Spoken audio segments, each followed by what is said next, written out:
আমাদের সামনেই শাবান মাস আসছে। আমরা ইবাদতের জন্য শাবান মাসে কি, কি প্রস্তুতি গ্রহণ করতে পারি? আলহামদুলিল্লাহ আমরা শাবান মাসে একেবারে দ্বারপ্রান্তে চলে আসছি।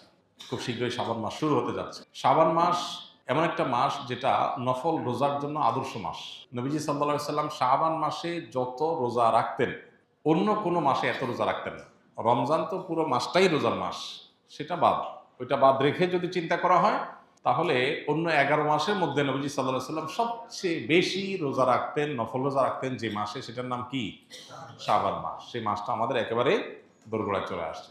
এজন্য শাবান মাসের করণীয় হলো সাধ্য অনুযায়ী বেশি বেশি নফল রোজা রাখা। সাধ্য অনুযায়ী বেশি বেশি নফল রোজা রাখা। আর কিছু পারেন আর না পারেন, সোমবার বৃহস্পতিবার রোজাগুলো রাখেন, আইয়াম বীজের চাঁদের ১৩, ১৪, ১৫ এই ৩টা দিনের রোজা রাখেন। এর বাইরে পারলে একটা দুটা রোজা হলেও রাখেন, কারণ নবীজি শাবানের পুরো মাসই প্রায় রোজা রাখতেন। এক হাদিসে আসছে কানা ইয়াসুমু শাবানা ইল্লা কালিলা। নবীজি শাবানের কয়েকটা দিন, শেষের দিনগুলো বাদে প্রায় সবগুলো দিন রোজা রাখতেন। সেখানে আপনি একটা দুইটা রোজা হলেও রাখার চেষ্টা করেন। এটা হলো শাবান মাসের প্রধান আমল। এছাড়া বাকি রুটিন আমল যা আছে তা, অন্য নামাজে মাসে ৫ ওয়াক্ত নামাজ আছে, এই মাসে ৫ ওয়াক্ত নামাজ আছে, অন্য মাসে যা যা আছে এ মাসেও তা আছে। এ মাসে এক্সট্রা বলতে একটা জিনিস আছে, সেটার নাম হলো নফল রোজা বেশি বেশি রাখা। এছাড়া লাইলাতুন নিসফি মিন শাবান বা মধ্য শাবান রজনের ফজিলত, সেটাও কিছুটা সাব্যস্ত আছে। যতটুকু সাব্যস্ত আছে ততটুকু এটার গুরুত্ব আরোপ আমরা করবই, কিন্তু এর বাইরে পুরো মাসব্যাপী করার জিনিস একটাই, সেটা হলো নফল রোজা। আল্লাহ আমাদেরকে আমলের তৌফিক দান করুন। কোন এক বড় বক্তা বলেছেন, স্বামী স্ত্রী গোসল ফরজ হলে তারা নাপাক নয়, ইমানদার নাকি নাপাক হয় না। নামাজ পড়ার আগে গোসল করে নামাজ পড়তে পারবে, তার আগে সব কাজ করতে পারবে। আমার প্রশ্ন হলো, গোসল ফরজ হয়ে গেল কিন্তু তারা ফরজ গোসল না করে মারা গেলে কি তারা জাহান্নামী হয়ে মারা যাবে? না, জাহান্নামী হওয়া তো সহজ বিষয় না, বা এরকম ঠুনকো বিষয় বা একটা অযৌক্তিক কারণে আল্লাহ তাআলা কোনো মানুষকে জাহান্নাম দিবেন না।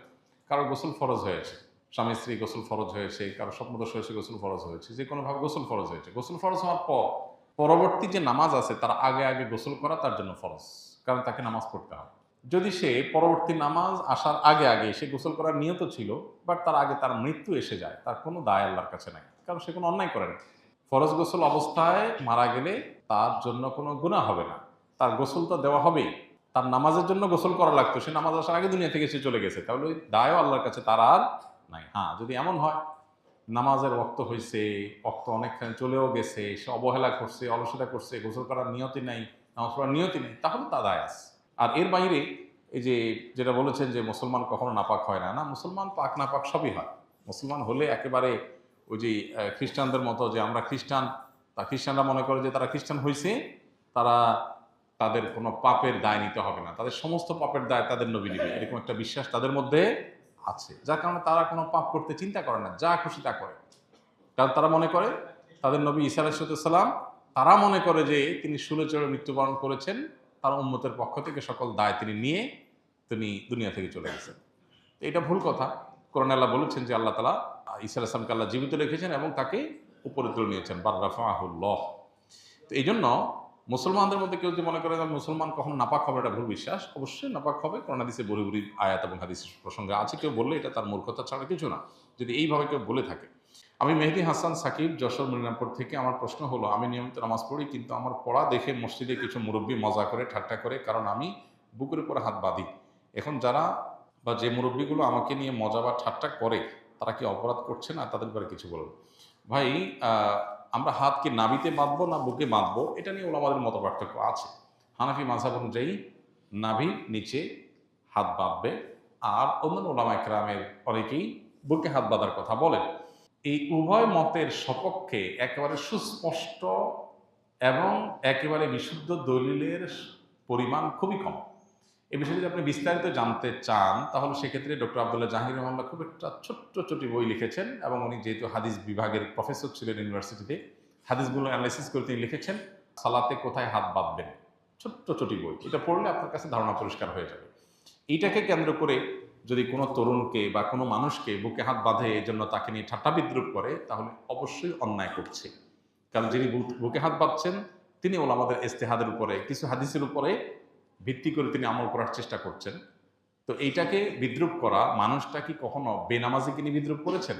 দুর্ভাগ্য আমাদের, বেনামাজিকে নিয়ে বিদ্রুপ হয় না, কিন্তু বিদ্রুপ হয় কাকে নিয়ে? নামাজে বুকে হাত বাঁধলে। এটা খুবই দুর্ভাগ্যজনক ব্যাপার যে আমরা সমাজে অন্য মতের মুসলমান ভাইদেরকে সহ্য করতে পারি না। সাহাবীরা কিন্তু সহ্য করতেন। ১৫০০ বছর আগে সাহাবীরা এতটা উন্নত ছিলেন চিন্তা চেতনায়, মন মানসিকতায়, যে ভিন্ন আরেকটা মত দেখলে তারা সহ্য করতেন। বাট আমাদের মধ্যে এটা কমে গেছে। খুবই দুর্ভাগ্যজনক একটা বাস্তবতা। তবে সেই সাথে আমাদেরও খেয়াল করা উচিত সবারও, যারা হয়তো হাম্বলি ফিক ফলো করেন, হ্যাঁ, অথবা তিনি কোনো বিষয়ে ভিন্ন মত পোষণ করেন, তার মত প্রকাশ বা তার আমলটা যেন আরেকজন মানুষের বিশেষ বিরক্তির কারণ না হয়। এটা তারও খেয়াল করা দরকার। যে কোনো একটা নফল আমল যদি হয় বা সুন্নাহ আমল যদি হয়, যেটা আরেকজন বিরক্তির কারণ হতে পারে, তো সেটা যদি খুব বাজে একটা পরিবেশ তৈরি করতে পারে, তো আমি কেন নিজেকে এই বাজে পরিবেশের মুখোমুখি করতে যাব, সেটাও খেয়াল রাখা দরকার। আর কোনোভাবেই ভিন্ন আমল দেখলেই সেটাকে বাঁকা চোখে দেখা, ঠাট্টা বিদ্রুপ করা, বিরুদ্ধাচরণ করা, এটা অবশ্যই অন্যায় এবং গর্হিত, সে যেই করুক না কেন, যেই গ্রুপ করুক। আস সুন্নাহ ফাউন্ডেশন, উম্মার স্বার্থে সুন্নাহর সাথে।